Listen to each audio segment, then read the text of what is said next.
not wanting to admit that there was so Totally much relate. Yeah. uncertainty. I think I was in that same Just like, situation. bye. Yeah. Yeah. Just Yeah. pull Under the the covers covers. That's over. it. Yeah. Wake me when it's over.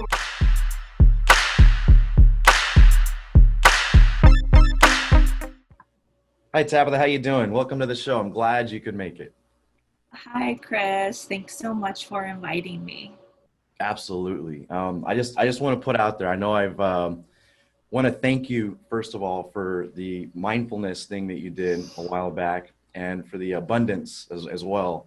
Those were at a really ideal time for me. They were really touched my life, and I just want to say thank you very much for putting that on.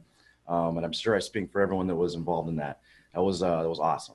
So thank you for that. Oh, thank you. Thank you so much. It was really wonderful. I was doing both of them as well. So I was in it with you all, experiencing Yeah. the benefits and some of the challenges too. Yeah, right. For sure. Awesome. So how? Just tell me what's catching up a little bit. Ever since then, like what's been going on in your life? Catch me up on what is. I know there's a lot of change. So just give me a little quick little catch up. Yeah, COVID chaos is what I like to call it. I'll start by saying that I think there's a lot of really wonderful things for me personally that have happened during this pandemic. Um, but I still call it COVID chaos because it Yeah. feels like the punches just keep coming and we've got to deal with it or find ways to be with what's happening and how things are coming. So I believe when we started the abundance, when we did that one, I was still fully employed. I had a corporate job. So that was happening at that moment. And then when we did the 11/11 mindfulness, that was in, I believe it was May, and I was newly laid off. Mm. And I had been with my corporation for 16 years. I Wow. was in a leadership role. I was the highest ranking female in a leadership role in Southern California. And things just really changed rapidly for me. And Wow. I ended up being laid off at the end of April. I think the That April 30th it that is happened. insane. Yeah, after 16 years, what an it just huge wrench in your works. Your whole life gets flipped upside down, right? That's crazy. Yes, absolutely. And at that point I was still, I mean, I was working from home, but like many people, I was dealing with the uncertainty of being in the pandemic and the news Yeah. that was coming to us so quickly. And I really came in touch with my relationship with uncertainty at that time. I think we all have a Yeah. certain relationship with uncertainty, but for me personally, it was so challenging, and I learned a lot about myself and how I cope when I'm feeling that uncertain. Yeah. And it consisted of a lot of sleeping and just shutting out the world, not wanting to admit that there was so Totally much relate. Yeah. uncertainty. I think I was in that same Just like, situation. bye. Yeah. Yeah. Just Yeah. pull Under the the covers covers. That's over. it. Yeah. Wake me when it's over. Wake me when we know what's happening. I think a lot of And people here, felt that way, right? And that's like, right. it was nuts. And here we are, October 8th, and we still don't know. Yeah. And yet here we are. Yeah. But we're making it, right? We're Exactly. doing this thing. Like I don't know about you, but like when I started that challenge, I was in that same mind frame. And I had the attitude of like, no one knew what was gonna happen. Like, I don't know what to expect. This is all crazy. Are we all gonna die? It's like, is the economy, are we gonna have a house? Are we gonna have food? I mean, you couldn't get toilet paper. I mean, like the craziest Mhm. things. And then after I think it was the abundance was first. I got in a better mind frame. It kind of got me because I was in this place where I was like, just like you, I wanted to hide under the covers and just, yeah, wake me up when this is over. Like, this is crazy. I can't take this, you know? And I think a lot of people can Mhm. relate to that feeling. And then the mindfulness came, and a little bit better. And then I finally, at that point, I started, you know what? Enough's enough. I got to start taking some action. I gotta get myself out of this funk.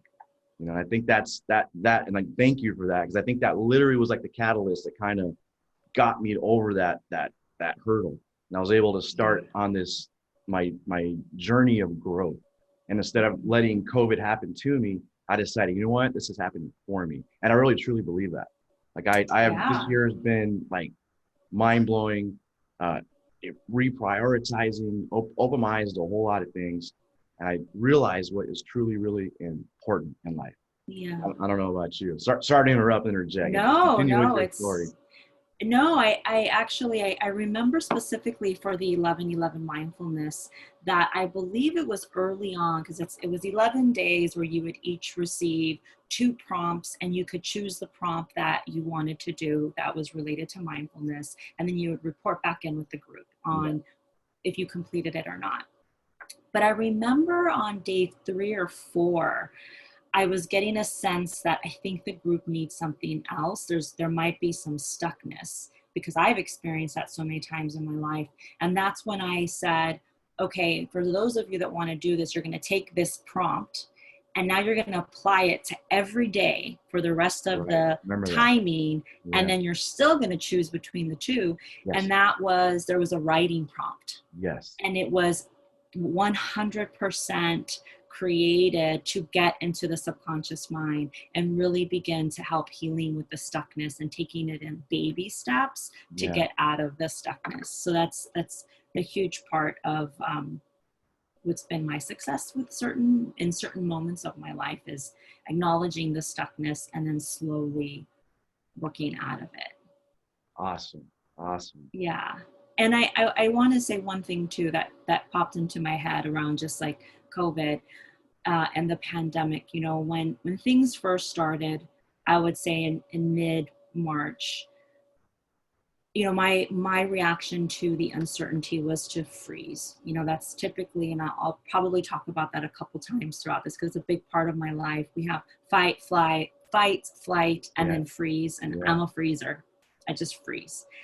So, but one of the things that came out of after I was frozen for a little bit, I talked to somebody and he gave me this like beautiful analogy that I really held on to. And it was about, you know, the roller coaster ride. Yeah. And just being on the roller coaster ride. And he framed it in a way of, you know, the only thing you have to do is just stay on the ride. Nice. You don't have to figure out what's going to happen. Just stay on the ride, whatever happens. Because what I sometimes like to do is kick myself off the ride too and say like, I don't even want to be here. Yeah. This is too hard. So it's a little bit of flight in there too. And you know, what he offered me was just stay on the ride.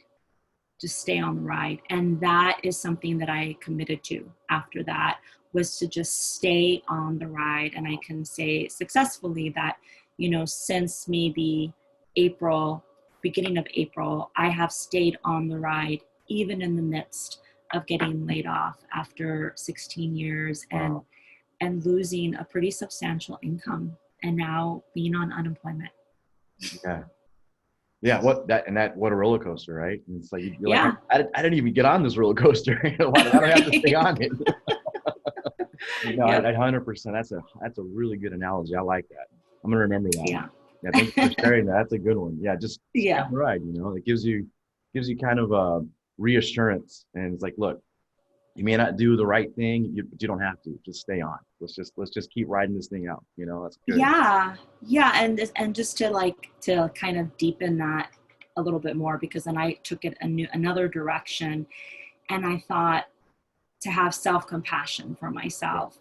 Yes. And it is not my fault that my reaction is to throw myself off the ride or to get off the ride, right? Yeah. It is not my fault that that's my reaction. However, it is my responsibility to stay on the ride. Ooh, that's good. I like that. Awesome. So that's where I've been. So and that leads you to now. And so yes. Now with all of that happening, you're doing a lot. So what are you doing now? Like, what are the plans? What's going on? Yeah. So I immediately after getting laid off thought, you know what, this is actually good news. I was at a corporation that I really had to work hard to fit in. Mm-hmm. I didn't necessarily belong there. I was in a sales role. I was doing sales things in the construction industry. And on the side, I was doing hypnotherapy. I started doing hypnotherapy 10 years ago. I have my own practice.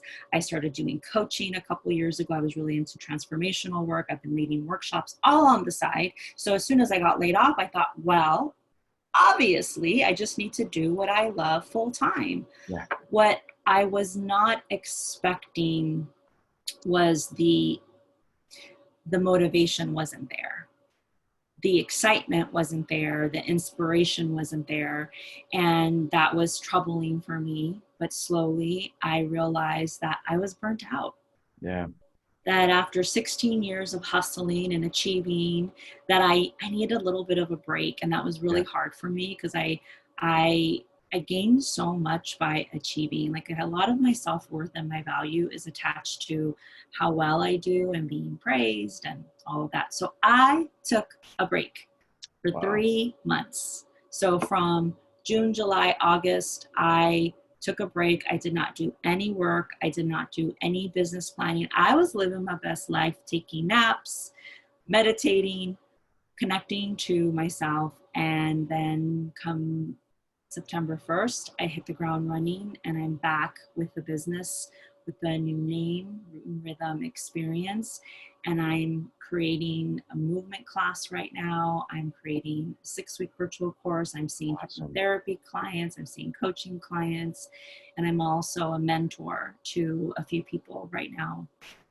See, that is a perfect example of COVID happening for you. Yes. You literally took a huge, upset and, getting laid off. This is life-changing stuff, 16 years on your journey. And now what you're doing, I think aligns more with who you are as a person and your passion. And I think you have a real need to serve. And I think this is like, you probably weren't really getting that from the corporate career. Wasn't fulfilling that need that you wanted. No, it wasn't. I was trying. I went to coaching school because I had the intention to be a corporate coach there. They didn't know that's what I was trying to do, but that certainly was. And I was managing a team, and I had managed multiple teams. And anytime I was managing teams, I was always coaching. I was always supporting on not the level of, let me teach you how to sell shit. Oh, I'm sorry. Can I cuss on this? Absolutely. Okay. Yeah. Okay. Be real, be authentic. Okay. Please. Yeah, all right. Please. So it wasn't just about let me help them sell things. It was really about the deeper level of, are my employees happy? Yeah. And if I knew what was happening in their lives, with boundaries, of course, but if I knew what was happening in their lives and that they were happy, then I knew that the performance would be there. So that was always my focus, to be a compassionate leader and to ensure that the people that worked for me and reported to me were happy. That's awesome. You know? That's awesome. Yeah, I'm for one thankful that COVID happened for stuff like this. For what now we get to see, your gifts, and we get to benefit. The world gets to benefit from that. So that's amazing. And this is, I think, has happened to a lot of people. So this is where, I think, and it's hard because you pay attention to all the doom and gloom, and the news is usually full of it. And then you get people around you, but we got to really focus on like this right here. Like this is beautiful. Imagine if COVID didn't happen, you probably wouldn't be doing this right now. You'd still be kind of, maybe eventually you might get there, but this made it happen. Like, it forced, okay, we're making this happen now. And you took the reins. You say, no, I'm done with this. Let's do it this way. This is the way we're going to do it. So that's really cool. I think our whole world is going that way, right? And I think I think that we're all, at least for me, I'll just speak for me. Like, I was very much beholden to this company because of the security that I had with a 401k, health insurance, the income that I had. And so it was really, I'm sure many people right now are experiencing this level of, what security did they have, and was it removed, and how is that? So for me, what I've decided and what I really went for was, how do I create that security for myself? Yes. So that I'm not beholden to a corporation again. And not to say that at one point or another I may not have to. I'm open. You know, we don't know Yeah. what's going to happen Right. down the road, but it's really setting my life up so that I am not beholden again, because I was, and I really was attached to that income that needed to come in every month, and that I loved things just being done for me as far Yeah. as like the direct deposit, and it's like, and now it's situating my life in a way that I'm taking care of those things for myself.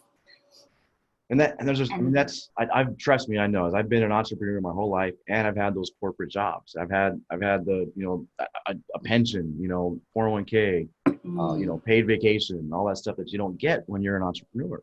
I mean, eventually you can, but you gotta kind of go through those difficult steps to get there.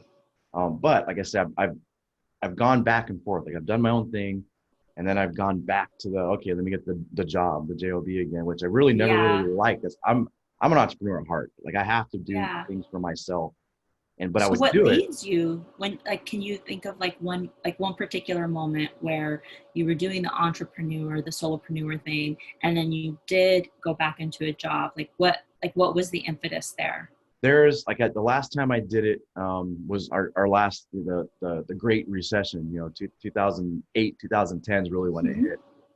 But I was doing my own thing. Like I had a bar in Hollywood, and then I was doing real estate appraisals on my own. It was my own. It was my brother-in-law was doing it. He got me into it. I started doing that, and then the market just freaking crashed. And then not only that, they blamed appraisers for everything. So they Oh changed the gosh, whole thing. I got literally it. went from one day being able to go and talk to my clients and go get more clients to, Mm-hmm. oh, sorry, you can't do that anymore. You cannot talk to them at Wow. all. Communication was cut off. Okay. Now you got to go through, we're going to have, and the banks did this. They set up these organizations. They assigned the appraisals to appraisers. So they were like, it was like a safety gap. Because what was Yeah. happening was the loan officers and the real estate agents were kind of pressuring the appraisers. And in order to keep the business coming in, hey, make sure you hit my value on that house. Make sure you hit the value on the house. And so Mm-hmm. it kept going up and going up, like way. And it's happening. I'm seeing it happening again right now. It's scary. I'm seeing it happen again right now. We're in the very, very beginning of it, but I mark my words, in like a year or two from now, we're going to see very similar to what happened in 2008, Yeah. 2010. But anyway, so I went from that. So financially, let's put it that way. I have Yeah. kids, I have a family, got mortgages and Mm-hmm. car payments, and you know all the stuff that Yep. comes with that corporate job. You start to, you have Yep. expenses, right? Life's expensive. Mm-hmm. You So live that corporate life. so with that, you're like, all right, well, you struggle. And I got to a point to where I was like, all right, this is getting to be, I'm spinning my wheels. It's getting to be too hard. I'm going to have to pivot. And instead of pivoting, and I really didn't like the appraisals, to be honest with you. Like I did it because the money was good. It was Mm-hmm. tedious. I worked a whole lot, a lot Yeah. of typing. You know, the driving and actually physically going out was not so bad, but I hated being up all night doing these reports. These reports are crazy. I don't know if you've ever seen an appraisal, but they're super long and very detailed, and they take hours to put together. So I didn't have the passion for that. So I went back to the corporate world. You know, I went Yeah. right into that. So You do I, what you it, know. yeah, it's security, like you said, you know, so that has drawn me back multiple times. But Yeah. at the same time, it's also, I've had those jobs and I'm like, all right, I'm good. I'm set. Most people would be like, I'm set for life. I got this job. It's paying me really good money. I got benefits. I have retirement. I have, you know, I have everything that we think we want, but I would leave Mhm. it. Like just like you, I felt like, you know what, I felt like I was in the corporate rat race. I was like, what am I doing? Right. What am I really, really, truly doing? Yep. And at the end of the day, I would leave Mhm. it and I would go follow my passion, which is where I'm at right now.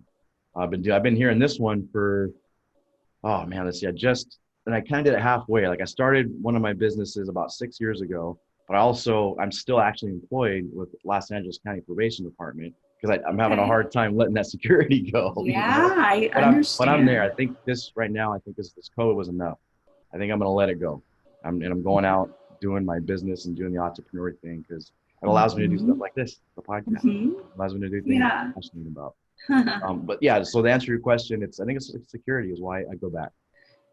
Yeah, I mean, Yeah. I think it's so important for us to have that awareness of those needs that we have. And some of us have a need for security or safety or connection or whatever it might be, like a little bit higher for Yeah. whatever reason. Like it's more important to Yeah. us. And Yeah. so, because some people can, I have a really good friend that has been able to many times, like she's really worked completely as an entrepreneur, and that Yeah. sense of security is not as heightened for her. And so she can Yeah. take a lot more risks, Yeah. which I really admire. That's But awesome. it's understanding that, you know, if there's a deep need for security, it's acknowledging it and then figuring out how do we get that need met. And that's like, And that's the then, place that I'm in right now. Like, for instance, I didn't want to pay, you know, 400 and something dollars a month for medical insurance, yeah. but that provides me with the security that I need, Yeah. right? And Yes. I'm grateful that I can do that. But Yeah. that's just the type of things like to really look at as individuals. Some people don't need that. They'll live their Yeah. life and they'll be like, I don't need that. For me, I'm like, I'm healthy. I really don't like Yeah. need insurance, but Yeah. there's something that it does that it really calms my whole system when I'm like, Yeah. oh, I have, especially during COVID. I'm like, it's good I had insurance. But anyways. Yeah. I've been through that for sure. Um, and I'll say like me, I actually really, I don't need security. And the reason I've gone back is because I have a family. That's really what it comes Mm, down to. So sometimes you have that side of it. Like I'm the person that probably if it wasn't for, okay, I have to take care of my family, I probably would never have a corporate job. And that's kind of why I did it in the first place. And that's why sometimes I go back to it. With me, mm, I can live in my car, go live in the forest, I'll be happy. It's like I'm good. I'd rather have the freedom, you know. yeah, that Um, sounds familiar. okay, well let me. I sent you some questions. You did. Yeah, I want to get into the first one. Um, basically, and you know, I'm just going to ask it, and we'll see how it flows. And Okay. I want to know, you know, this, and this is, I want you to give me. I'm sure you will, but don't give me like really give me a deep answer. Don't give me superficial. Really think about it. Like, what is your why? What is it? What is your why in this world? Like something that's bigger than yourself. Like what really truly drives you? Yeah. So many things come up, but you know, the thing that I'm, to me, my North Star is that I believe through my own experiences and through people that I know that there are moments in our lives that we forget who we are. We forget how good we are. We forget our essential goodness, you could call it, the miracle that we are. We forget how loved we are, how important we are, how we're allowed to be seen. And we forget these things, and we forget who we are because of traumas, Yeah, because of experiences, or because what the world has told us, what we think the world has told us.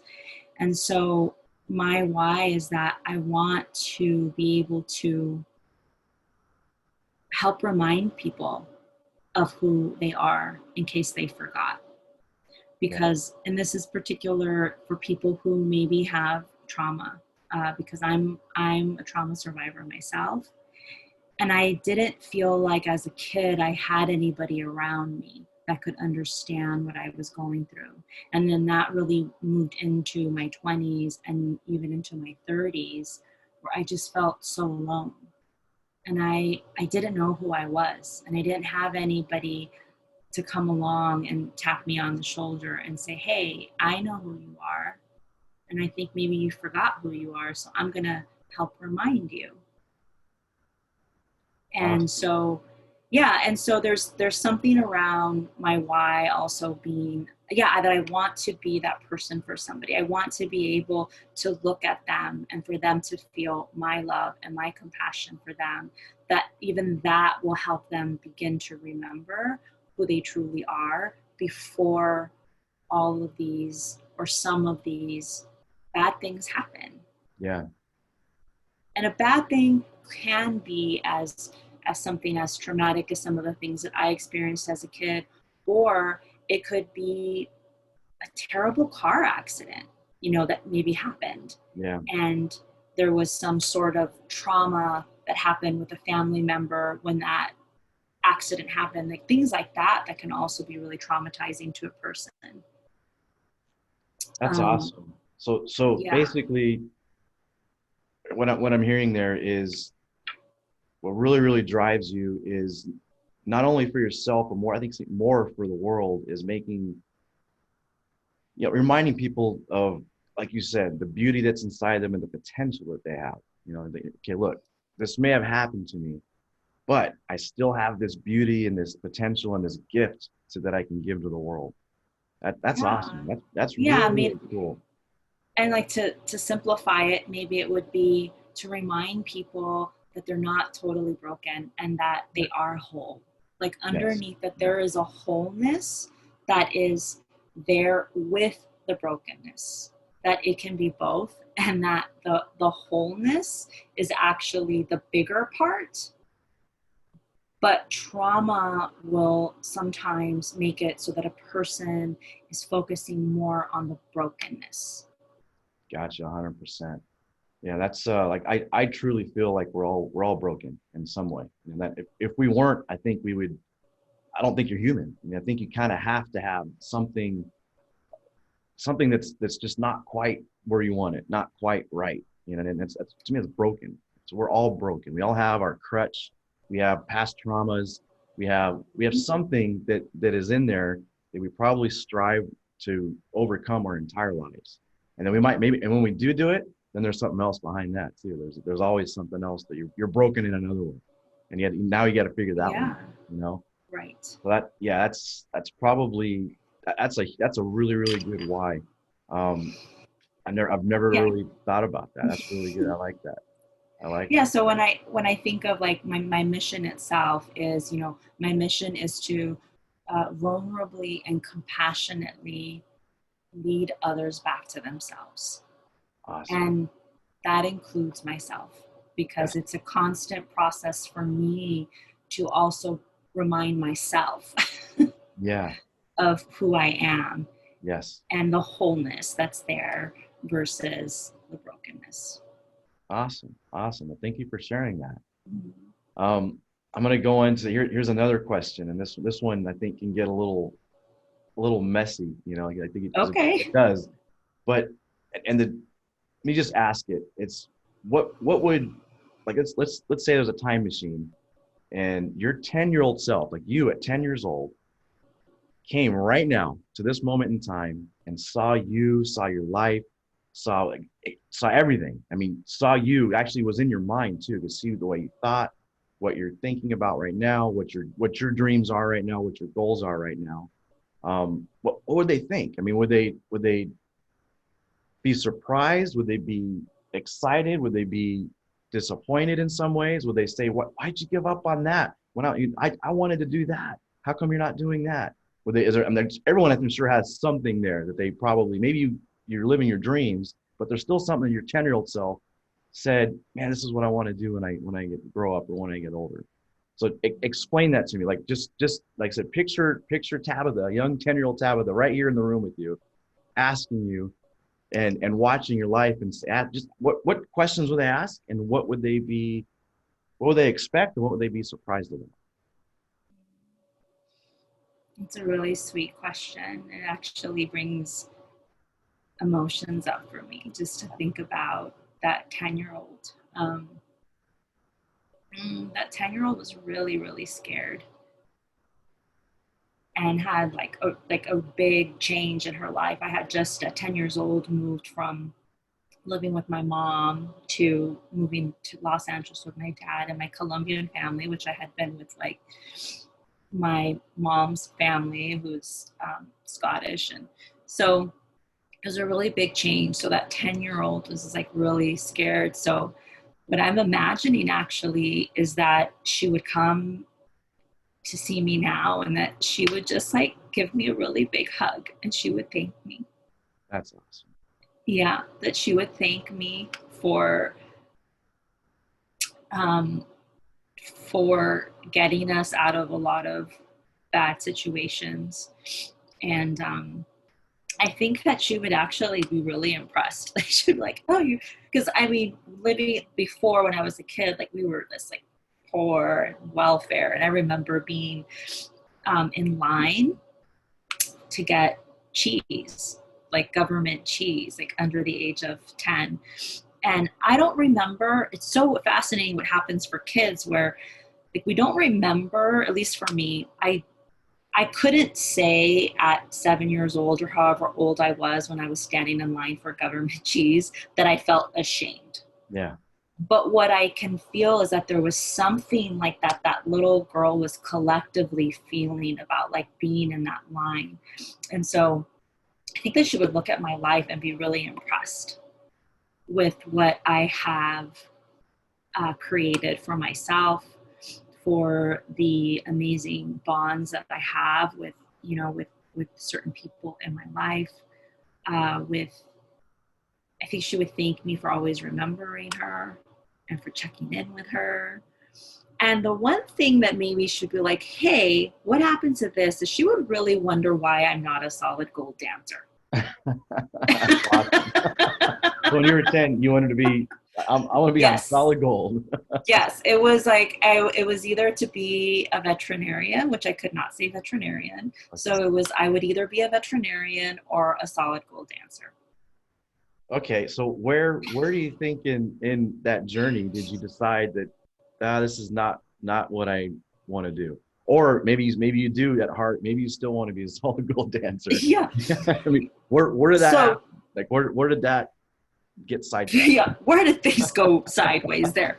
Well, the veterinarian thing happened somewhere in like later on and like before in my teenage years maybe, that a veterinarian told me not I don't think he was trying to be mean, but he was just being really honest, and the thing that he did the most was put animals to sleep. Oh, yeah. And I thought, well, that's not what I want to do. So it just kind of like deviated from there. And then I thought I would be a social worker. I thought that was a route that I thought for in my teenage years. But specifically what I wanted to do was go into homes where children were being taken care of. And I wanted to be the person to ensure that they were properly being taken care of. Nice. And then I moved from that. But the solid gold dancer, I think that was one of those like really sweet, like childhood dreams. But the way that I am, that is still alive in me in the sense that I still really love dancing. And I think I would still take a dance class, or maybe there's still something in, there's a little performer in me that I'm becoming more aware of, which is why I think I'm creating this new class, R&R movement. And I think that's going to hit that button for me a little bit of where I get to kind of bring that part of me out that wants to share with people, but I'm also leading people. It's not all about me, you know, but I think there's something about music and moving my body that it's like a devotion, like it's a way to be in devotion to myself and then to the world. So I'm still working on the solid gold dancer thing, I guess. That's awesome. That is really cool. Yeah, you know what? Tell me a little bit about that. I'm really excited. I got the invitation, and I'm going to do it for sure. That's like a week away now, isn't it? It's coming up really quick. When is that? It is. So it's called R&R Movement. Okay. And it is going to be 45 minutes of connection to the body, mind, and spirit. And there will be basic exercise movements in it for those that have a harder time moving their bodies, right? Because if I were to say it's called R&R dance, like people are not going to show up. Like it's like, what? We're going to dance? I may not have signed up. Right. And so there's going to be the opportunity that if the person wants to move and like free flow and do their own thing, they're completely like, that's the invitation. They can do that, or they can follow my steps. But the reason I created this was because in 2017, I was diagnosed with PTSD, and it was quite surprising to me that I had PTSD, but I wasn't shocked because it made a lot of sense. Yeah. And so just to kind of, for your listeners, so, you know, PTSD is generally linked to one event. But when you have complex PTSD, this can be a series of events that have happened, or typically in childhood, and the symptoms can show up as like not having a hard time controlling emotions, untrusting of the world, vigilant. And that was what I was experiencing, like a lot of hyper vigilance, not really trusting my environment, my emotions, the people I was with. And it got really kicked up at that time in 2017 because I was actually falling in love. And I was entering into like the most intimate type of relationship, and my system could not handle it. Wow. That requires a lot of trust, right? And you had a hard time with trust. Absolutely. Wow. And so, what happens with all of this is like learning that the trauma that we experience is stored in our body. Yeah. The trauma, though, is sustained by the mind. And so we just think it's all in our head, right? And I, even to this day, I forget, like I'm so in the looping thoughts that I'm forgetting, like, oh, no, this is in your body. Like, it's not all in your head. It feels that way. Yeah. So what really helped me the most, besides talk therapy, which I was doing, which I'm a fan of, I started doing more of what we call like somatic work, where I was getting in touch with the sensations in my body. When I was getting in touch with, more of like the environment. So the senses, like what do I smell? What can I feel? Like really stopping for a moment. So like in this moment, if I were to stop and just focus on what's present, I can smell my candle. I can feel the fan on my skin. And it's being present with what is happening right now versus running it through a filter of trauma or a filter of negativity. Yes. So it's just focusing on the right now. So R&R movement is very much going to be focused about on the now, what is happening in the present moment, working with the body, releasing anything that may need to be released. And again, it really is just an awareness, 45 minutes to connect to your body, to your mind, to your emotions without judgment, without making a meaning of it, without attaching to it. It's just noticing it. Because when we work out, especially for some people, if they haven't worked out in a long time or moved their body or danced, the thought is going to be this: I'm so wrong. I'm so lazy. I can't believe this is so hard for me. And the invitation for this class and this experience is to just notice the thought and keep going and trust your body. Trust that your body actually knows what to do. You know what? That's really, really cool. And I'm what it reminds me of is when I was younger, I had a lot of anger issues. I'm not even sure where it came from. And I used to box, and I had a punching bag in my garage. And I can't remember why, but I relate to what you're saying, and I'm reminded of everything you're saying is so true. I didn't know why, but I just had to hit it. I had to like just get it all out, and like I just do it like literally till my knuckles were bloody. Like I would hit it without gloves, because I almost wanted the pain. It was weird. Like I needed this release, and that is reminding me of that. And it's man, that's profound. That's really profound. And that also when I did the mindfulness. I have a really hard time and I know in my head, and I've literally, I think I still have courses in my phone that I bought and paid for of meditation and mindfulness and yoga.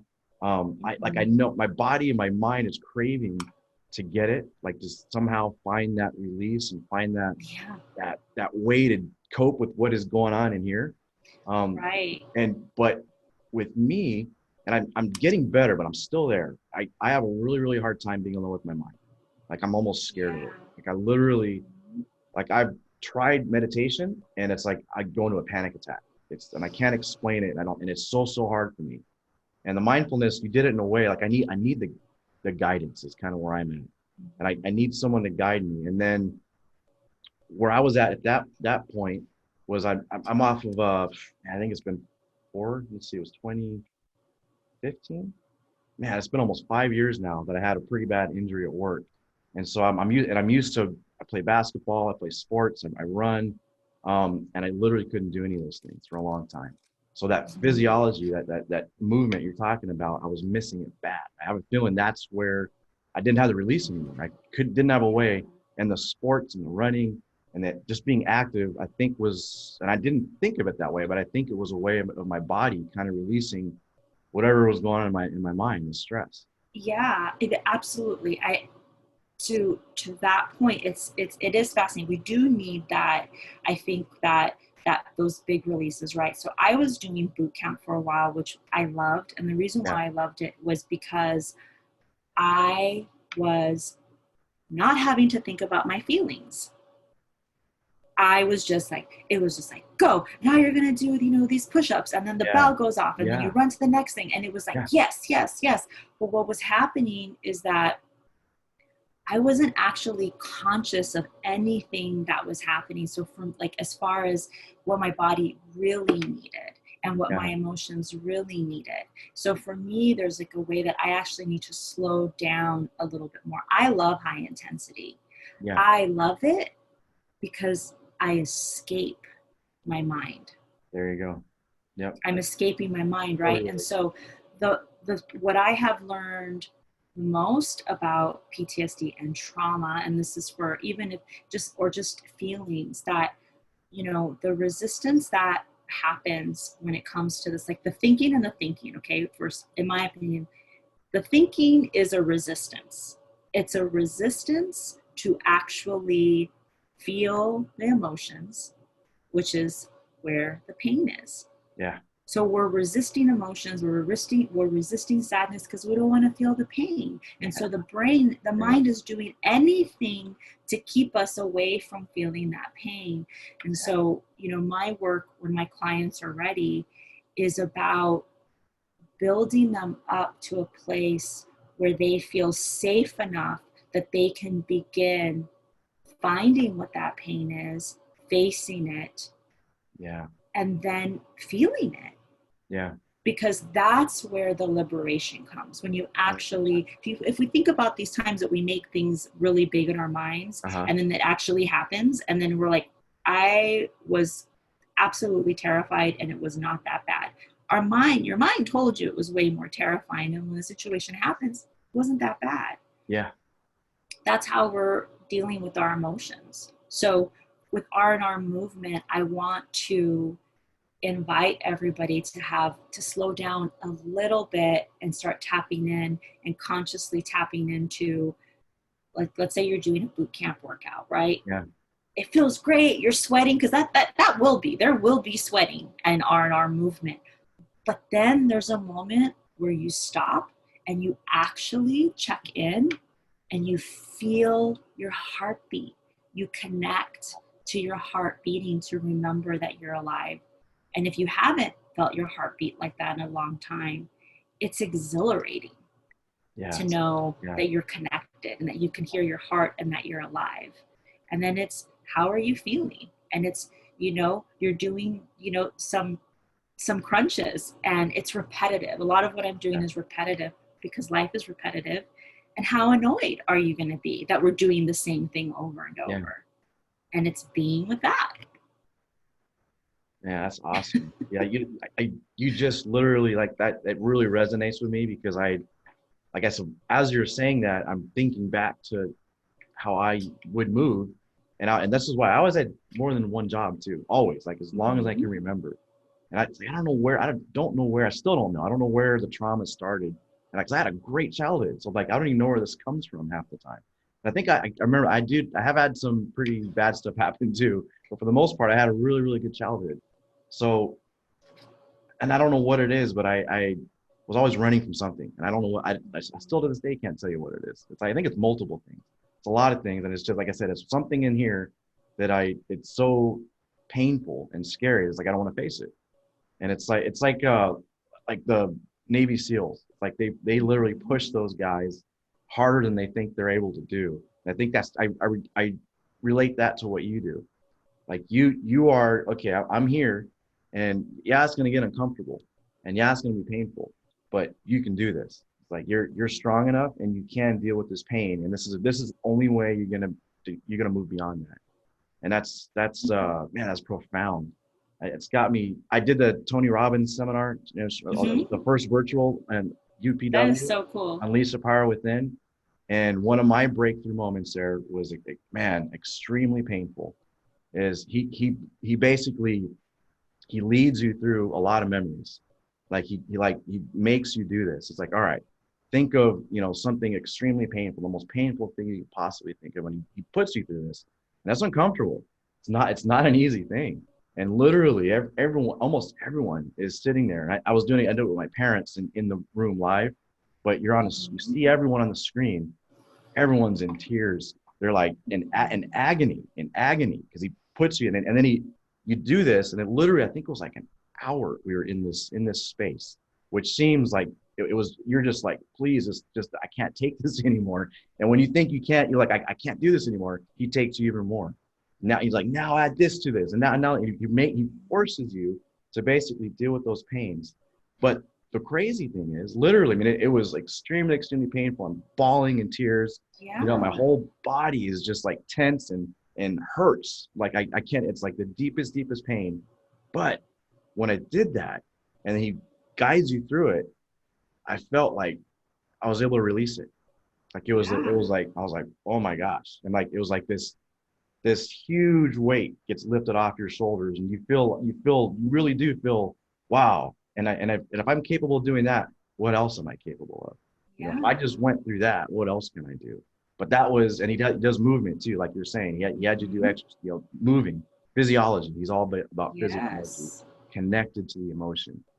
Yes, it's bringing it all together. I mean, there's that type of, when you bring in certain modalities, which is why I think I've studied so many modalities, it's almost like you can time travel.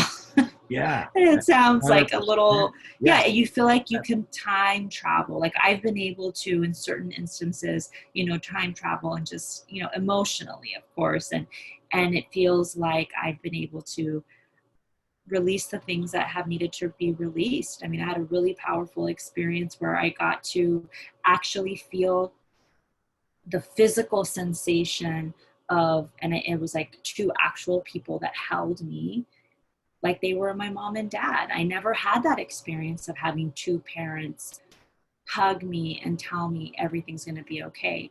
Yeah. But that takes a real willingness for a person. Like for you to be able to have that experience, for me to have that experience, there has to be a real willingness. Yes. And that fight that says there's something greater for me ahead, and I'm willing to be taken and believe in what some people would be like, that's some weird shit that you're doing. Yeah. Right. But when we do these things, like, going back to mindfulness and meditations, the reason why I'm such a huge proponent of it, it's not because I love meditation, because I don't. To sit with myself for 10 minutes every morning and listen to the bullshit going on in my head is hard. But what it is, Chris, is it's data. It's awareness. It's telling me what is happening in my little system that I can be with, And so the reason why we do mindfulness and meditation is to have the awareness, because awareness is the catalyst for change. And if we know what is happening for us, that can be the springboard to do something like going to a Tony Robbins and being taken by an experience like that, right? Because you did some work, so ooh, there's something inside of me that's angry. So I got to be with this, right? And that takes a lot of courage. It does. And I say, like, we all have motivations, right? And they're almost like the true motivations. And you really think about your life, it's either pain or pleasure. Those are really what it comes down to. And there's different levels, there's different ways you experience that.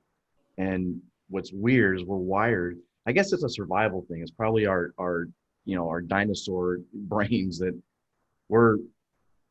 pain is the biggest motivator, because back when there was a bear chasing you, that's how you figured out, okay, this is how I'm going to survive, because I got to get away from this pain.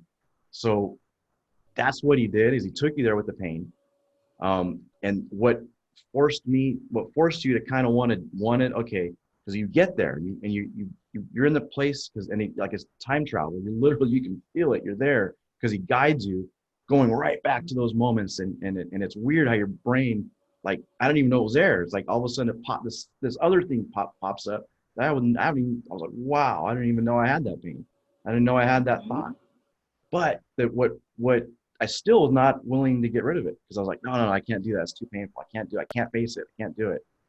What he does is he literally like makes you, and I can't explain it. He does it really well, but the gist of it is you experience that, and then he makes you think in your mind, because pain is a great motivator. Now imagine this and all the hurt this has caused in your life to your, not only yourself, but the loved ones around you. Now imagine, now let's go with this right now. Let's suppose this, you just really dove into this, and now this is totally driving you, and this trauma that you have is making you not the best version of yourself. So much so that maybe you're an alcoholic, maybe you're a drug user, maybe you're abusing somebody physically, emotionally. Right. So basically, he's making you face the potential of not dealing with this pain. It's like, if you don't deal with this, imagine how bad it's going to get, and imagine how many people you're going to hurt. Now imagine the worst possible thing that could happen because of this. And that, oh my gosh, like tearing up thinking about it. Like I imagined like hurting my kids. And I've had some trauma with my two older kids, they're 20 and 21. I say recently, it was a year ago when it really came to the surface. But I imagine that.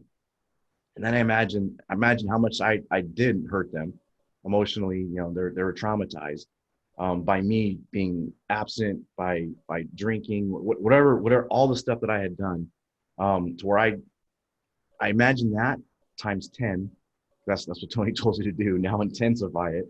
And then what really brought me there is like, if I don't change and I continue down, not dealing with this pain and this trauma, what I'm going to end up with, the worst possible place I could think of, was in prison in isolation. And then pains me to say this, but this is how you have to do. I imagine my 6-year-old even worse than what happened to my older kids, like literally to the point to where the person I was becoming was now I'm not there for them. Totally can't take care of them. I'm locked up in isolation in prison, which is horrible. I hate to. I'm claustrophobic, so being there is very painful. But then even worse, I was picturing my little girl, you know, because she had the trauma from me, like literally going to the point to where she was just horrible life, like homeless, you know, hurting herself, and then literally committing suicide. And that was how I was like, okay, that's enough. That's it. And that right there was my turning point to say, all right, that pain is way worse than this pain. So we're changing this right now. We're getting rid of this and we're changing this. So, and I that was done through meditation and mindfulness and really, like I said, time travel, going back and really experiencing it when I didn't think I could. And that's why I don't like meditating, because I don't want to be alone with that thought. I don't want to be there. I get it. And that's where what you're doing, like literally, like back to your why, like I want to take that, like what I had, and I have more, but that's the one that really was released. And I tell you what, I've been on fire ever since. Like I feel unstoppable. Like I feel like it's like I was carrying this giant bag of boulders, and and then that one right there was like, it was a little rock. But it was like, I'm barely carrying this bag with me. I've been carrying it for years, and I'm like, man, this is, I don't know if I can keep doing this. This is so heavy. Little tiny rock gets put on there, boom, and I dropped it. And I was like, and I'm thinking, oh my God, I just fell. I just dropped the bag of rocks. But then you realize, whoa, look how much better it is without this bag of rocks that I'm carrying. Look how much more I can do. Like I feel like I can run now. Like I'm not just creeping along. I can run, and I can be the best version of myself. So, it was like facing the depths of that pain. Yeah, and that's where I really am, like, just grateful for what you're doing, because I think that's what you're doing. I mean, you're literally helping people release that so they can get over that trauma and be better for themselves and for their loved ones or people in their life. Absolutely. Yeah, the hypnosis part is definitely looking at root cause for things. You know, so whatever it is that somebody is experiencing, let's just say it's overeating, right? We're not going to, with hypnotherapy, I'm not going to address ways to stop overeating. I'm going to address what's causing it. Absolutely. Let's get underneath Yes. it. Yes. Let's really, really look at it and really figure out, when did this start? And let's talk about a little bit about your childhood, because some things in there that has to do with this overeating, right? So Yes. that's like the hypnotherapy part is going back, like overeating, we would get underneath it. Coaching, a client comes to me and they say, I'm overeating. We're going to talk about, what are you eating? What do you want to eat instead? Yes. It's a little bit, it's a different part. We're using the conscious brain, and with hypnotherapy, it is the subconscious mind. So people get to choose, like, where do you want to go? Yeah. Yeah. Do you want to deal with the symptom, which is overeating? We can, if you'd like to. I can help you with that. I got lots of tools. Or do you want to get under there and really change what's going on? And it takes a huge amount of courage for a person to say, yes, I'm willing to look at what is underneath all of that. And it really sounds like that's what you've been doing too. Yeah. Yeah. Like I really commend you. Thank you. And it's like, it's, I guess it hasn't been easy. It's been hard. But I so grateful and thankful for it, because I do feel like, and I have to keep doing it. I have to keep going and finding other things that are holding me back, and just so I can be the best version of myself. But that one was huge for me. And it's literally like, what it did for me is, I'm not like the same that night. With my daughter, Charisma, I'm not supposed to say her name. I have to edit that out. my daughter. I hadn't spoken with her more than, hi, Dad, I need money, I need my oil change, like little stupid stuff. Hadn't spoken with her at all beyond that for over a year. And literally the next day, I said, look, that's not, enough's enough. Like I've been trying, I'm reading books. I'm a real logical person. I've been trying to attack the problem logically. I'm like, okay, let me figure out this. I always want to, let me figure out how to solve this problem. All right, she's got this issue with me, or she has this issue. So let me figure out how I can fix it. And for a year, banging my head against the walls, because she reacted horribly to it. And it seemed like I got to this place where I was like, man, and I felt like such a failure. So I was like, everything I've tried is not working. What's going on? How come I can't reach her? And I literally have been trained in this stuff.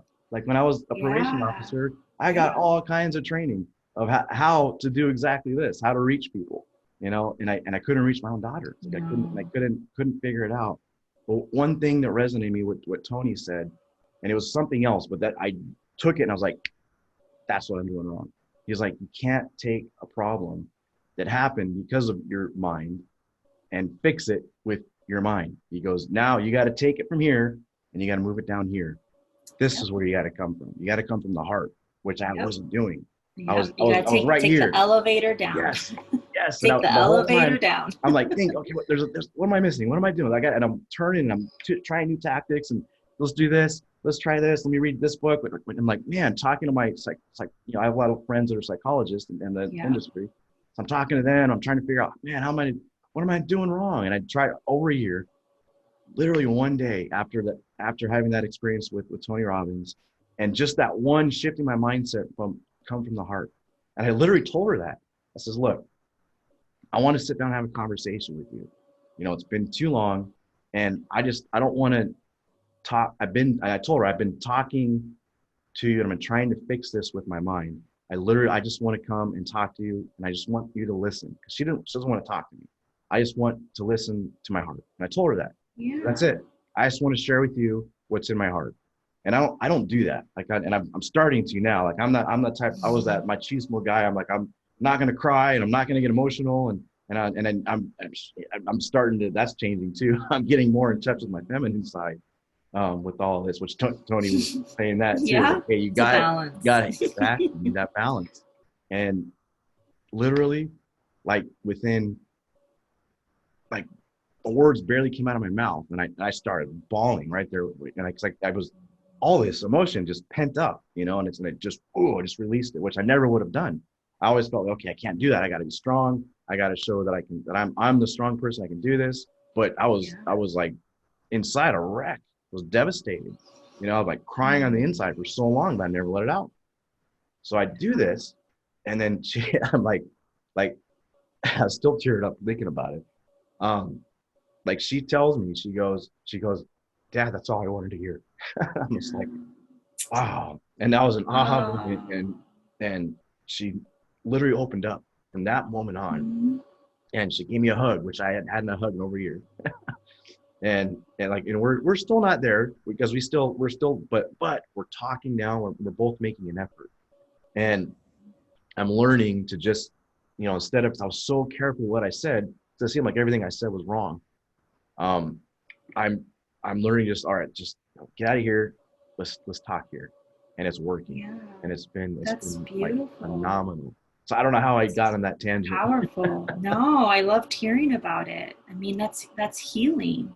And Yeah, for you to be able to so genuinely speak from the heart and say that, you know, this is what worked for you. It was like speaking yeah, from the heart. And I think that we all need that reminder, whether, you know, we're a woman or a man or identify as something else, you know, that we need this reminder to move from the head down to the heart, because yes, I know that we're not trained in that. You yeah. know, like imagine if like in schools, and I've heard this multiple times, like if they would teach about mindfulness or emotional They should. intelligence as Yeah, children, like we, yeah, but instead we're just in this very masculine do, go. yeah, And, you know, I have that in me too. And I have to, you know, slow it down at times and approach, like I can get into like with my partner in certain dynamics, and I can really come in with a lot of masculine energy. I have a lot of structure and a lot of like, do it like this and then like this. And he's just like, what is happening right now? Because I'm clearly being motivated by something else, you know. And so yeah. when we get into that place like that, like very structured, I think it's an indication that, yeah, something else deeper is going on, and we need to touch base a little bit with the heart. Yeah, 100%. Yeah, that's a lesson for me. I'm 44 years old. I wish I would have learned it a little bit earlier, but you know, Yeah. you know what? That leads me to my next question. Like Okay. I always think about this. Like here I am, I got 44 years on this earth, and like that's one thing that I would tell if I could go back to my, and the age isn't so important because it's different for everyone. Like I normally say 13 for most people because I know that's when you start to kind of like you go from that, hey, the world is all rosy and everything's good, and I want to be an astronaut or a, you know, or a solid gold dancer, to wow, I've been knocked down quite a few times already at 13. You know, that this, you experience some opposition, some struggles, and it, like I said, I think it could be 8 for somebody if that happens. You know, it depends on your role, but go back to that person, your young Tabitha, at whatever age you think it is, but that point to where um, you've already had some life. I mean, I'm talking life changing stuff, like stuff that really is impactful and really kind of changed who you are. Um, what advice would you give young Tabitha to try and maybe use your you know years of life? Like for me, it's my 44 years of experience living my life. I'm gonna tell young Chris, this is what you need to do. You know, don't Yeah. do this or do this instead of Right. doing what you did, because you're gonna, man, I'm gonna save you 20 or 30 years of anguish if for the, you know, if I give you this advice. What is young Tabitha? What's the advice you give her? Mm, that's a really, really great question. So I have a couple things to say before I answer it. And one of them is that I I remember when I was about, at some point in my early 20s, I had a friend come to me, and her parents were going through a divorce. And this, I mean, I grew up with a lot of people with parents getting divorced, but this was happening to her in her mid 20s. So it was a big deal that after so many years, and that her parents would be divorcing. And I asked her, well, what happened? Like, I had no idea what's going on. And she said, well, my mom was abused as a child, and that pain is now showing up for her, and it's really impacting her life, and that's why they're getting divorced. She's very unhappy, and she's dealing with this trauma. And I remember at that moment thinking to myself, I never want that to happen to me. I don't want to be 40 something years old and dealing with my trauma. Yeah. But guess what? I am. Wow. I Wow. am. Yeah. And so what I have learned along this entire journey that I've been on, you know, I saw my first therapist when I was 19 years old, is that this healing is a process. It is a process that keeps becoming something new. And I've joked around about it with some friends, and I've said it's almost like we're like in a Nintendo game, and we get through one level, we slay the dragon, we slay the monster that's there, and we level up, and we're like, fuck yeah, and we're so excited. And then what happens? There's another monster to slay on the next level. And you know what?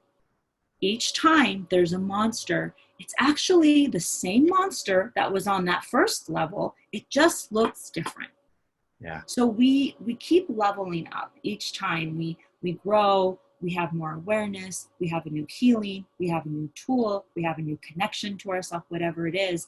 And then we're coasting along, and then suddenly, boom, you're at the next level and you're confronted with something. And when you when you open it up, it's the same thing. Yeah. So with all of that being said, the thing that I would say to my 13-year-old is that she's not alone. Yeah. That she's not alone, because I have to remind myself of that all the time, because I tend to feel alone or isolate, or when I'm really in a looping, the looping and the voice tells me you're better off alone. Everything would be better if you were alone. It would all be better. Don't tell anybody what's happening with you. Don't share this with anybody. They're going to think this of you. So it would be to tell her. So wait, I'm giving her advice, right? Yeah. Yeah. Yes. Okay, I suddenly got it turned around. So yes, that would be the advice, because then as I grow up, I can still that maybe I would be at this point and I wouldn't feel the need to isolate as much as I do, or to have those looping thoughts that I would be better off alone. Now, And that's real. Like, and I think it's important to bring that up, because yes, I've done all of this healing and I've been on this journey, and maybe I'm sounding very positive, and I do have all of these tools and the support, and I'm like really, really lucky in that way. But the truth is I still struggle. You know, the truth is I'm going to look into a new therapist, because doing something new in my life, with putting myself out there the way that I am right now, is bringing up I'm on a new level. I'm on a new level, and I'm going to have to slay the dragon again. And I'm like, I'll get a therapist for that, you know? So that's, you know, that's the truth of what's happening right now. And I know the difference is that now I can see the light. I know that there's light ahead, and I'm not, it doesn't feel helpless. It's actually like, okay, I know what's happening. yeah. Shit's getting real again.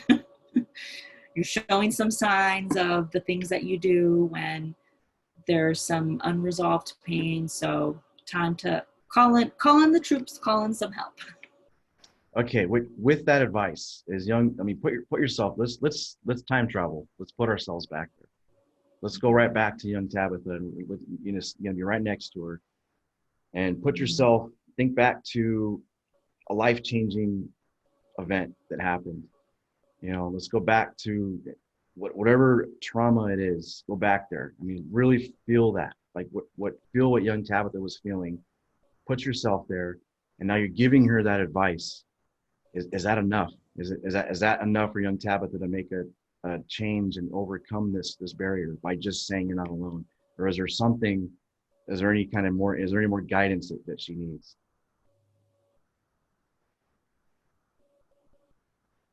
There's something around acceptance. There's something around acceptance, like either it's I accept you or like you belong in this world. You're important. You matter. You're loved. You know, it's definitely in that realm of, and I can feel it in my chest. So I'm like trying to figure out what is this that I'm feeling in my chest.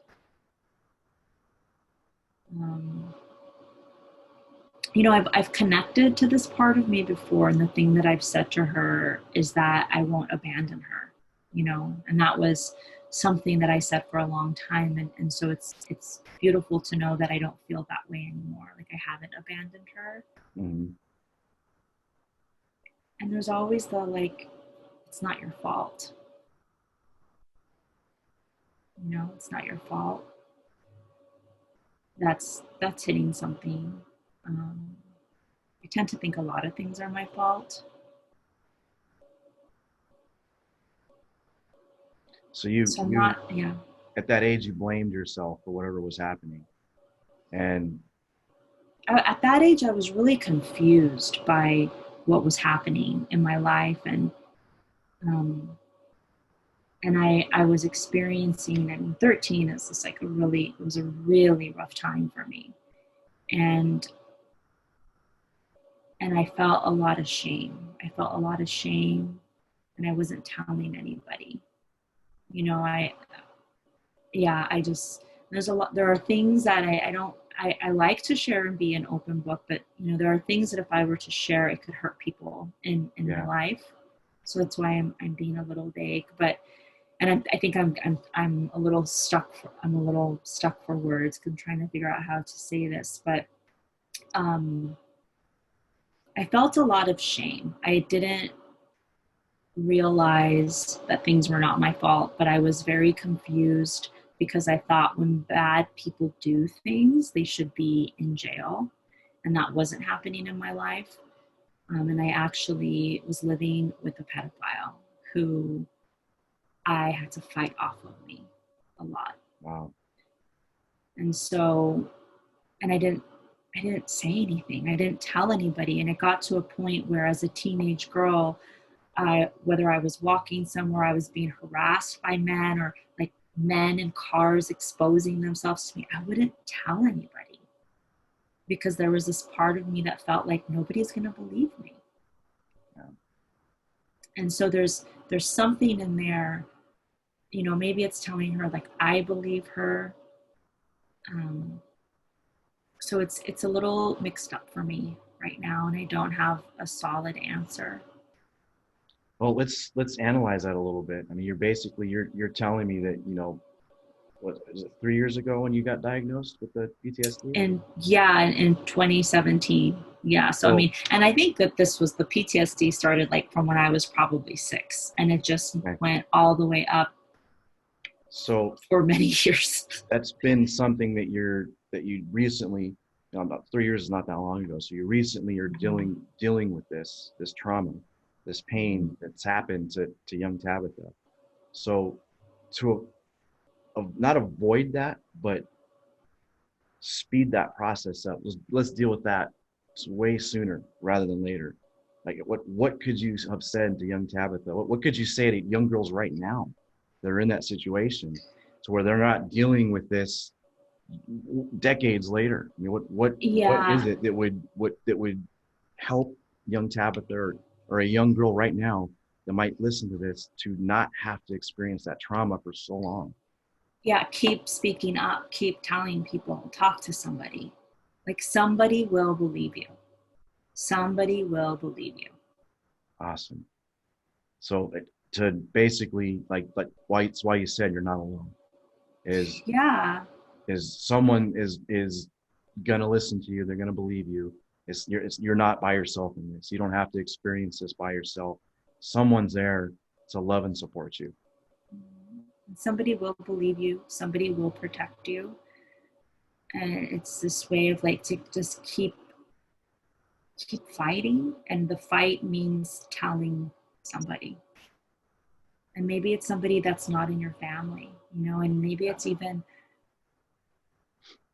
don't be afraid to hurt your family. I don't know. That's because I know that's why I was staying quiet. Yeah. I didn't want to hurt my family. I didn't want to disrupt what was happening, and that I didn't want to. I didn't want to be bad. Yeah. Yeah. That really resonates with me right now. Sex trafficking is at an all-time high. I mean, it's really, really bad right now. And to me, that's one of the most horrific things on this planet. And it's like, I just like, I imagine that happening. It's like my daughter, it's like, and it's just, man, makes me angry. Like makes me want to do bad things.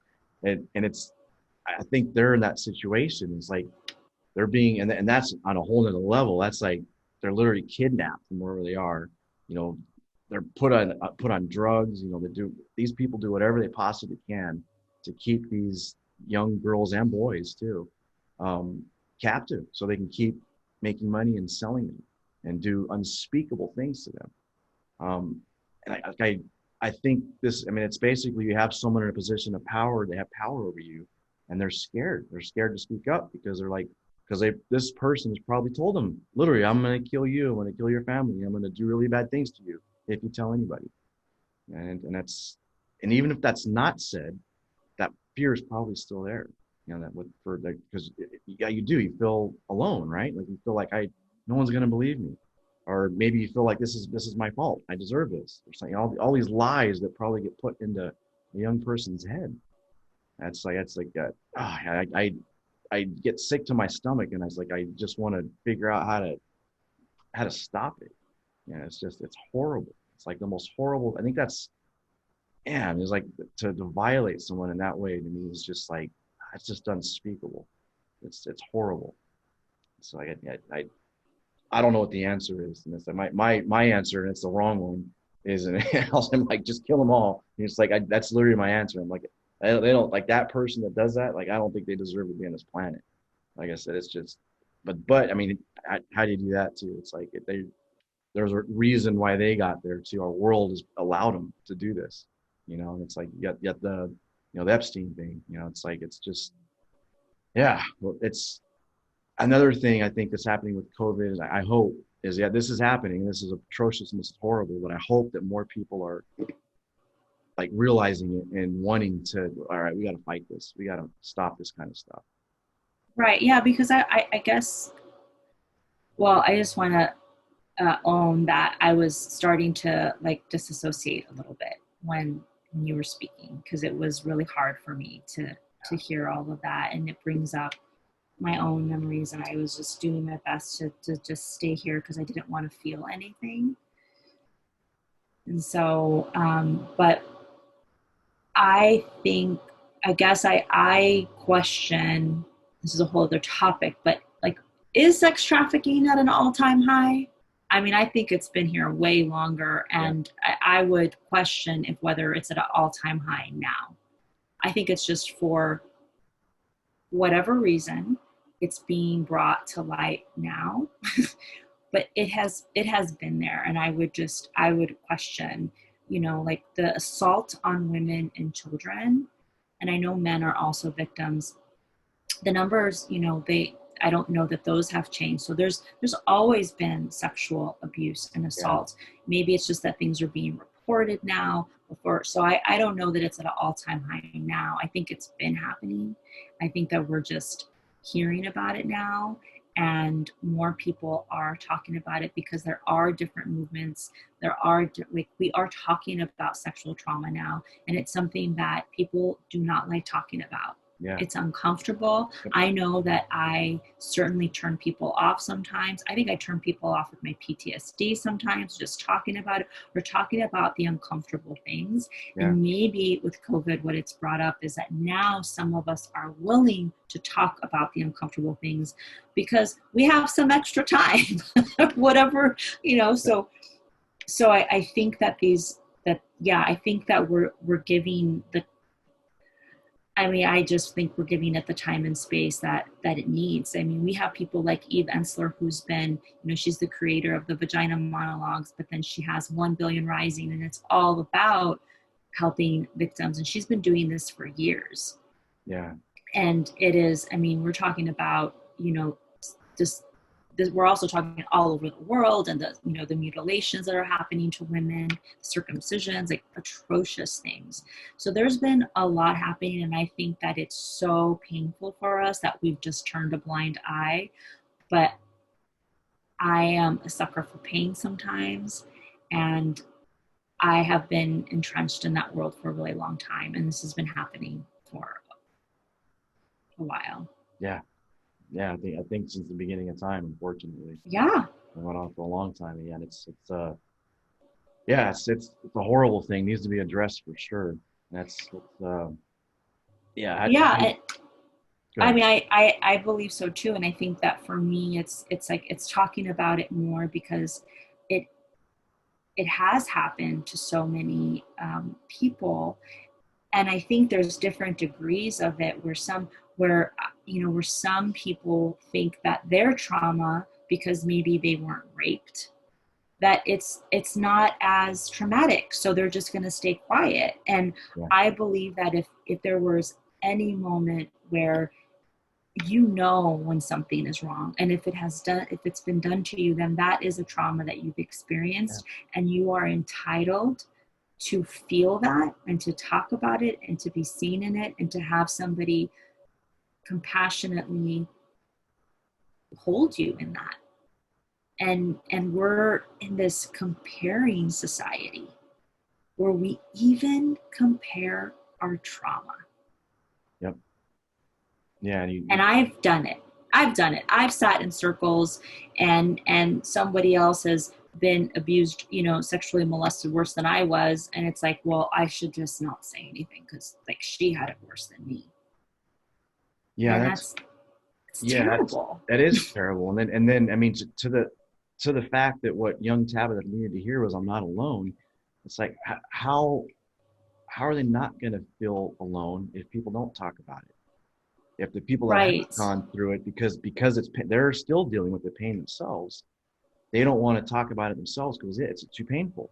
And I was like, I don't want to do this, or you still probably have this like deep uh, it's way in there, but this shame that's probably still there, and these lies that you told yourself for the years are probably still somewhere in there to where look, I don't want to talk about this. This is uncomfortable. You Yeah. need to be if that person that's it's happening to right now hears more of this, I think maybe that's how they feel. I'm not alone. I'm Absolutely. not alone. Someone will believe me. But yeah, I think Yeah. you're 100%. You're onto something right there. It's like you got to talk about the uncomfortable stuff. Like, and that's how people are gonna know that this is happening to more than just me. I'm not alone, Mm-hmm. and I Yeah. guess people will believe me. And look, this person did get over it, and so there's hope for me too. Mm-hmm. Absolutely. I mean, and it's, yeah, it is talking about it. I mean, and that's just, I think there's so many reasons we don't talk about it, whether it's Yeah, cultural and then that then goes into, the norms around then getting therapy and yeah, who's willing to get therapy and who's against it. And, for me, like a lot of what I do, especially with R&R movement, like I plan for it to be a donation based and, there's no charge. And it is because I would like everybody and anybody to attend, because maybe those people that would have never done anything and like got in touch with some feelings, that maybe that will begin opening them up to some 100. awareness, and then they will go and get the help. Like I Yeah, don't need I would love if people came to see me, but if they don't, it's like go see somebody. If somebody were to attend R&R movement and reach out to me and they weren't a right fit for me, I would find somebody else for them. I've done it multiple times. Someone has reached out to me and I've said, you know what, I'm not the right fit for you. Let me find someone, and I yeah, will help them find a therapist, another hypnotherapist, a coach, a Reiki person, like yes. whatever. I had somebody this week, an old client of my former client, reach out, and she asked me for a medium. And I thought, I don't know. Why would she ask me? Chris, I found her a medium within Wow. 30 minutes. I reached out to another friend and boom, I had the recommendation. So it's like, I just want to connect people to another way to feel whatever that they're feeling, whatever it is that they're feeling, and just accept it. Accept these parts of themselves, because Well, we have all these different parts. you do, and then the stuff that you like. Here's a prime example of what you're doing is important. Is literally that was kind of that's what got me started. That was a catalyst that made me have the courage to, all right, well, let me see if let's go a little bit deeper and try and deal with this a little bit more. And that, like I said, you did that for me. So I thank you from the bottom of my heart for doing that. That really did help. And you can do that for a lot of people. Like, you don't necessarily have to sit there and be the one that gets them over that hurdle, or goes into that deep, painful therapy, or Right. whatever it is. But if you can be that catalyst to get them to reach out and actually, okay, start that journey. That's powerful. Yes. That's powerful. Yeah, it And takes that's life one changing. little, yeah, it's like one little baby step. Yeah. One yes is Yep. all we need to Yeah. begin that exploration. And it takes time, and patience is required. And I know, I mean, impatience is probably one of my worst traits. And I've been in this process, really deeply in this process for about 4 years. But started when I was 19, but in my own process for deep, in a much deeper level. I started off, actually, I became a hypnotherapist because I got hypnotherapy. And that was a huge shift for me. But I didn't know the complexity of what was going on with me Right. until I went to go see a therapist. So one thing that I think is, for me, is important for people to know, for your listeners to know, is that the reason why I think seeing a therapist is important, at least a couple times in your life, is that if there's something really deep going on, that a therapist, that you can get a diagnosis. I know people Yeah. maybe don't like diagnoses. They don't want to hear that they have, because it's something wrong with them. But if it's like if you have the flu, you're battling a flu and you need the doctor to tell you have the flu so the doctor can give you medicine for the flu. Only a doctor can diagnose you with the flu. Yeah. And so a traditional therapist can diagnose a person. I cannot diagnose a person. I can think I'm very smart, and I am very smart, and I think I can diagnose people, but technically I cannot, and I don't. Yeah. So a therapist is here to do that, to say, this is what's going on with you. So I would have, because I was doing so much self-help, which I love, and transformational work, which I love, it wasn't until I got the diagnosis of PTSD that my healing accelerated. Gotcha. So Yeah. for anybody that's listening, that's struggling, absolutely reach out to a hypnotherapist, a coach, do transformational work, and reach out to a therapist who can give you an actual diagnosis. Or yeah, it's the diagnosis part that I feel really passionate about.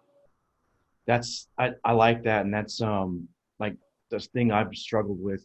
You say that, and it resonates with me. Is you said, yeah, you need to be diagnosed to treat the problem, because you got to know what tools to use, right?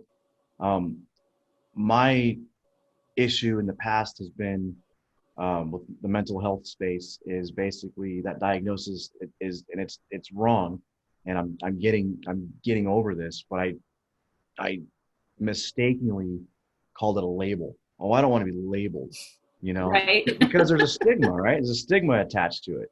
Now you feel like, okay, well, now I'm going to be judged, and now my brokenness just got put on a pedestal for everybody to see, and people don't want to do that. Like, I mean, you don't want to show your weaknesses, right? You don't want people to see the bad, broken, issue, whatever it is. You don't want people to see that. You put on this front, and I'm only going to show the good stuff, and I'm only going to do this, and I'm going to try and push that stuff to the back. The Mhm. problem is, you do that, you never deal with it. It's like in your car when your check engine light comes on. It's like, Right. you better go figure out what that is. Like, the easy thing to do would be, oh, let me just, there's no bulbs anymore, but let me just unscrew the bulb to that check engine light. That's not going to solve the Mhm. problem. Yeah, that just took that light away.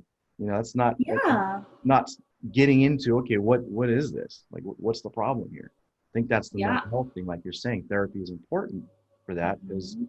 now you know how to attack it, and you can be smart like yourself and feel like, well, I have all these symptoms, so it seems like the flu.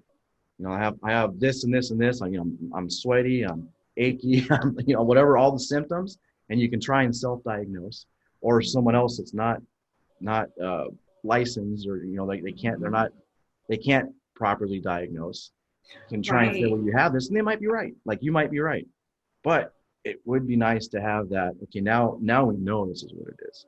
Like, yeah, I have Right. these symptoms, and so I'm trying to treat them, but oh, I'm not trained in this 100%. I haven't gone through years and years Right. of schooling, so I missed this one.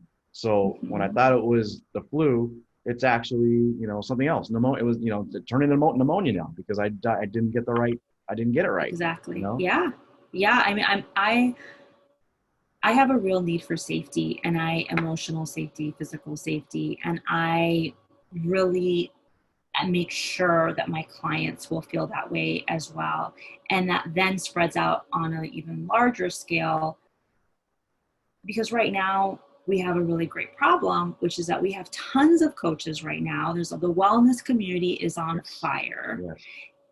and some people don't know what they're doing, Yeah. right? It's Yeah. kind of easy for some people. There's some programs out there that are like, it's a weekend course to become a coach, or it's a weekend course to become a hypnotherapist. It's like, what? Like, Yeah. I've paid so much money for the education that Yeah. I have.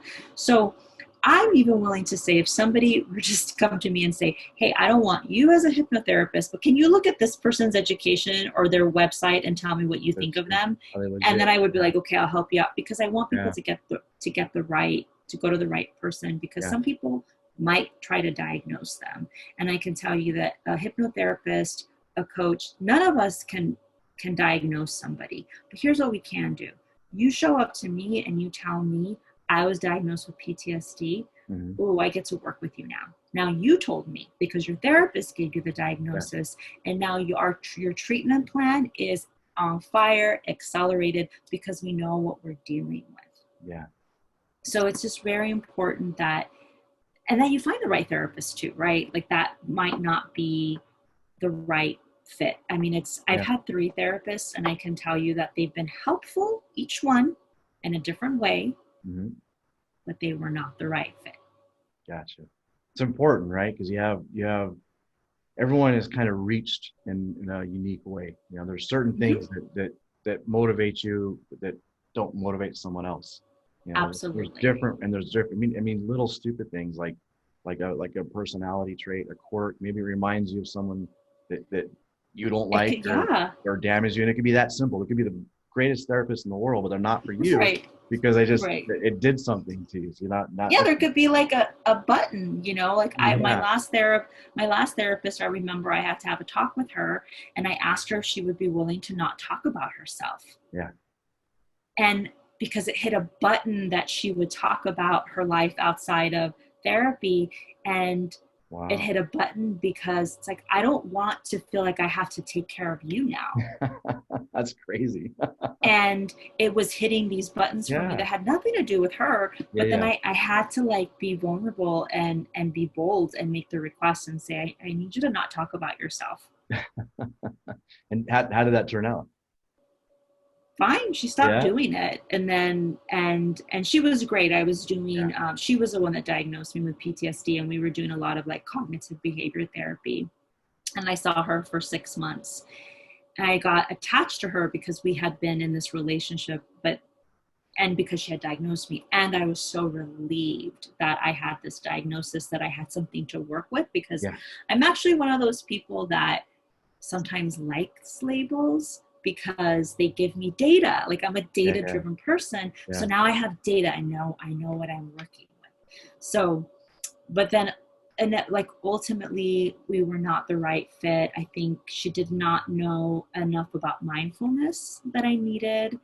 And there were certain things that I wanted to work on that it just felt like she wasn't capable of helping me in that area. So I'm going to be on the search for a new one, and we'll see how that goes. Awesome. Awesome. And that's pretty profound too. Here you are, a professional. This is what you do.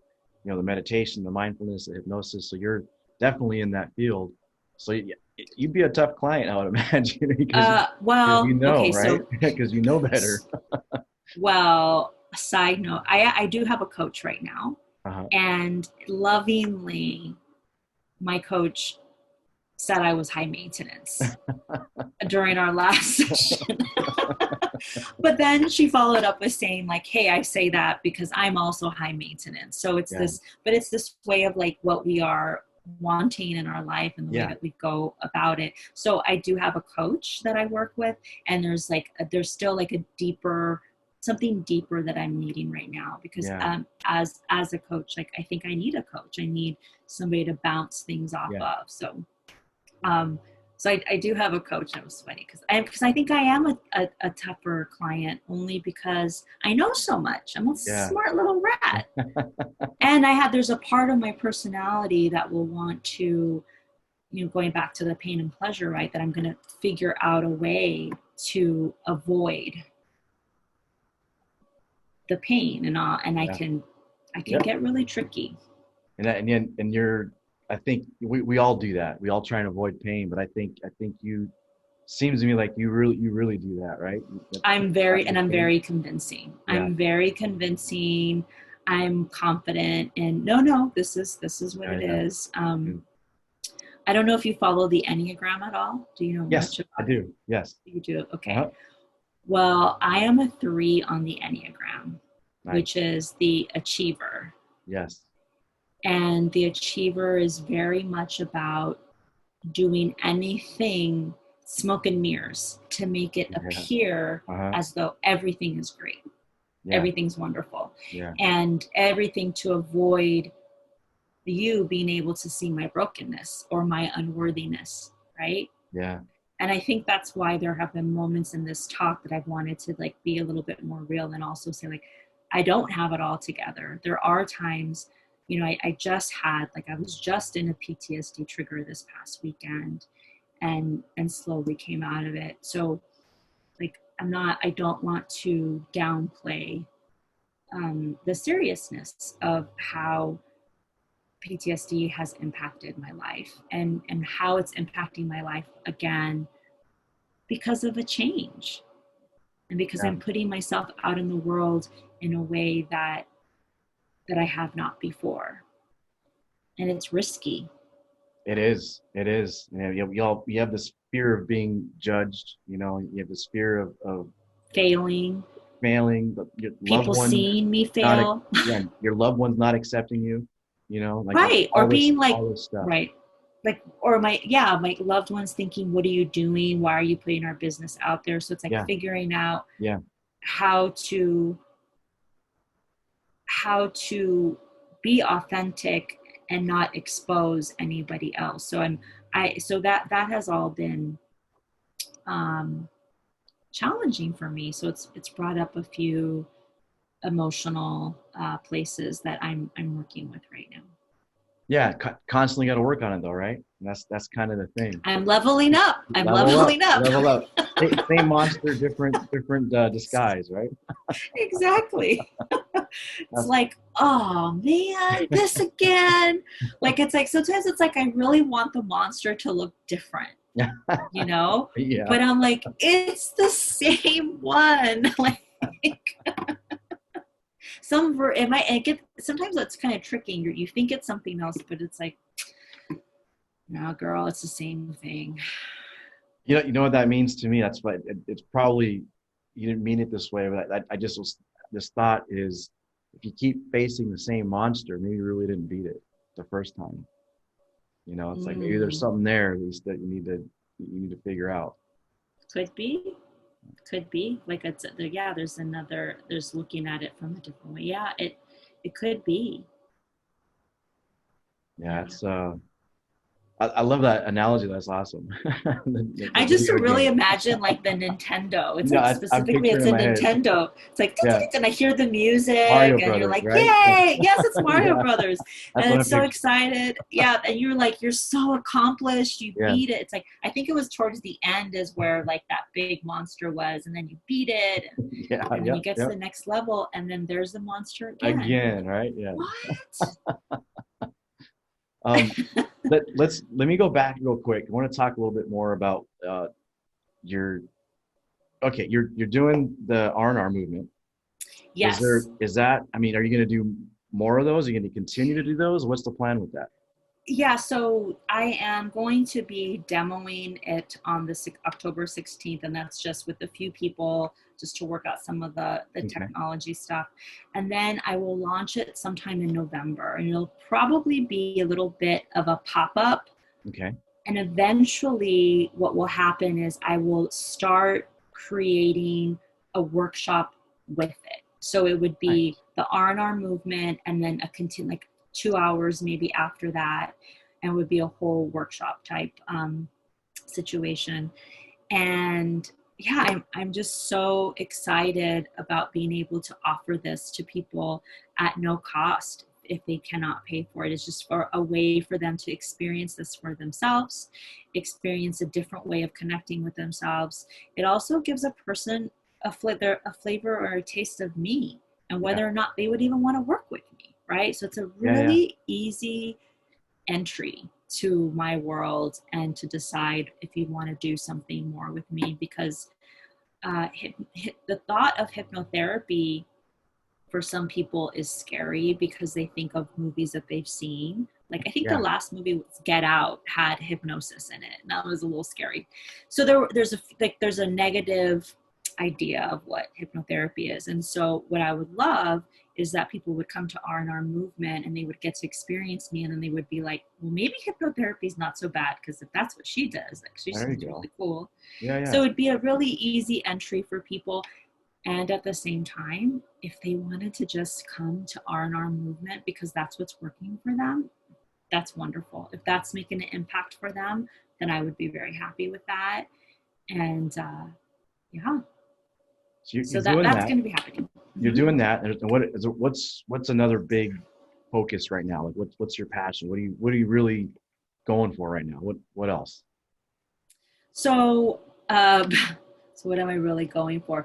I'd also like to do and I have like some ideas on it, but it would be a 5 to 6 week program Okay. around connection, clarity, and community. And and I'm a little hesitant on it because I think what's happening is my plate feels pretty full, and I think that people are needing community and connection more than ever right now. Big time. So it's Big time. really figuring out like, when do I bring this in? Do I put my perfectionist achiever aside and just say fuck it and just launch something? Yep. And what that would look like, it would look like meeting once a week virtually with Hmm. a specific topic each week. And then on Saturdays, I would take the group through an active meditation. Nice. I'm not a big proponent of just telling people to meditate and say sit silently on a pillow for 10 minutes because Yeah. that's what I do.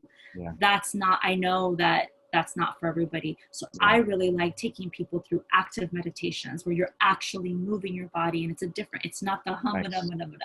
that's not that. Yeah. Yeah. So it would be that, and it would be also a type of clarity for each person would get clarity for the week. We could do clarity statements so that you could walk away from the week having totally understood what the topic was and having clarity of how it impacts one's life.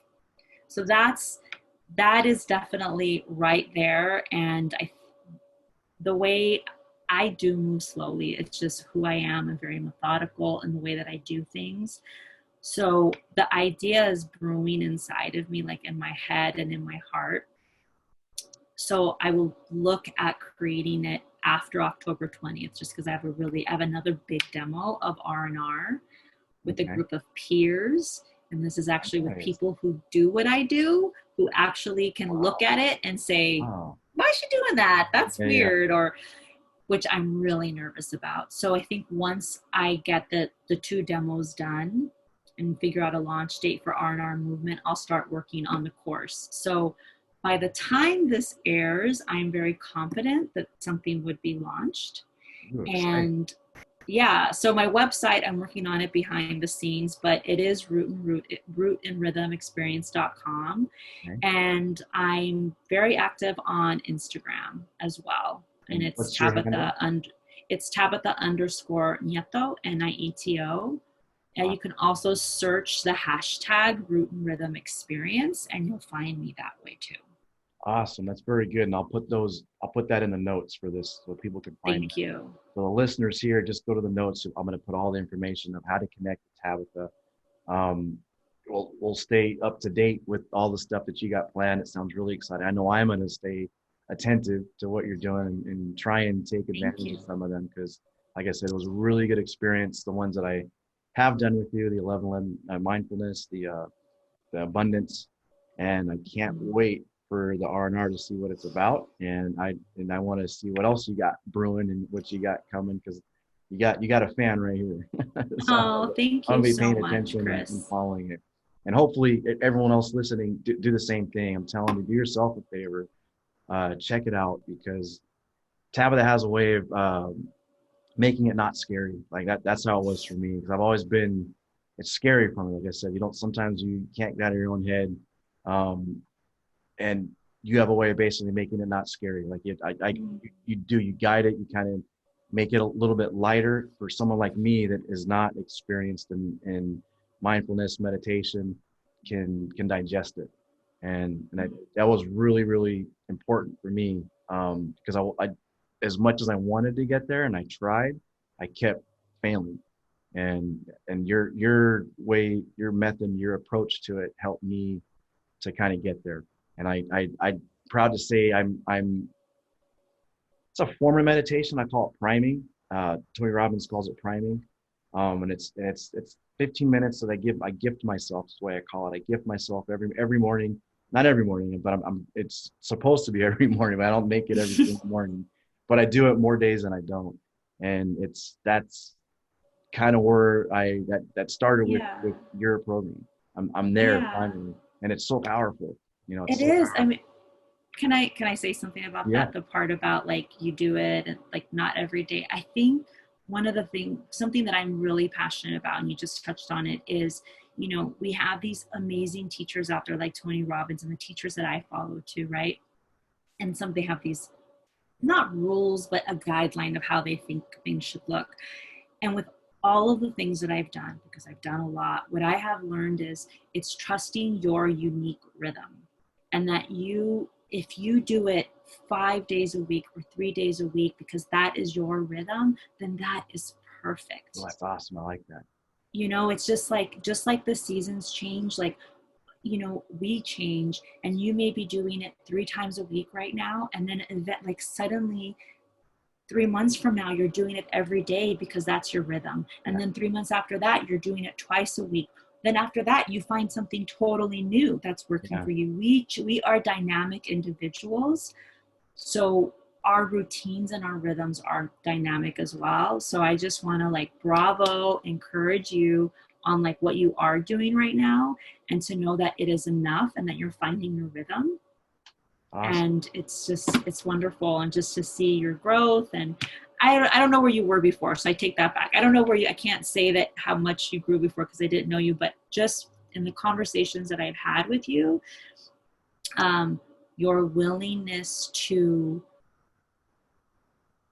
get to know yourself, to become a, I like using the word a decent human, is really encouraging to me, to be able to show up for your Yeah. family, for yourself, and now for people who get to listen to you. So Yeah. thank you so much for doing the work, for being willing, and for showing up every day. Awesome. I really appreciate you coming on the show, Tabitha. I hope to do it again. We can follow up in sometime in the future and see how you're progressing. I'm sure it's going to be Yeah. I'm sure it's going to be phenomenal. I can't wait to see. So Thanks. thank you so much for all the words, and I hope to talk soon. Yeah, definitely will. Thank you. All right, take care.